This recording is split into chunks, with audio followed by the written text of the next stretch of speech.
Today, I'm gonna build this. All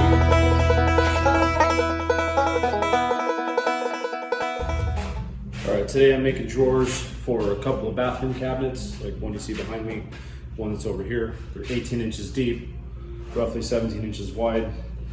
All my parts are cut out here. I'll show you in a second. But usually cut my sides, and my front and backs. A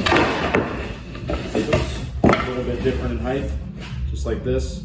So that way when I bring it up, I don't have a weird gap. So put a 1/4 inch dado in there to accommodate the drawer bottom. I go a 1/2 inch up from the bottom of the drawer and a 1/4 inch wide to accommodate the thickness of the drawer. So that can fit in there, just like that. Okay, the way I determine the size of the drawers is I measure the opening left side to the right side. And this one is roughly 18 5/8. So that means I'm gonna make my drawer about 18 inches wide overall, which means I'm deducting 5/8. And that's to accommodate these undermount soft close drawer guides. These are Blum, which are the best ones in my opinion, but there are other brands, but they all require the same deduction as far as your drawer box size. So if your opening was 20 5/8, you make a 20 inch drawer and so forth.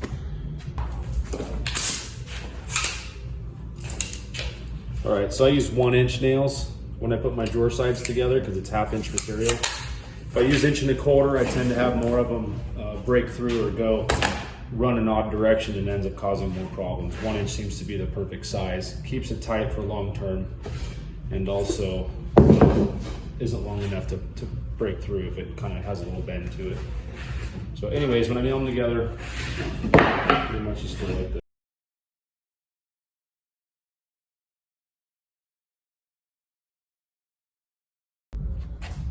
All right, for the next step, after I get to this part, I put screws through the bottom to hold the bottom up to the back of the drawer. The drawer's upside down right now. Then I have to put these handles on. These are the locking devices for the drawer guides. And this piece ends up connecting with this portion of the drawer guide to keep it so that it doesn't fall off when you open it all the way.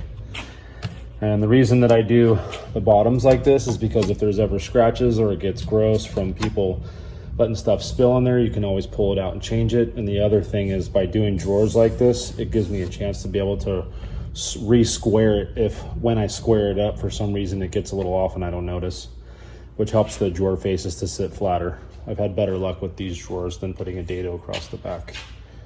So here will be my next steps.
All right, here's a finished drawer.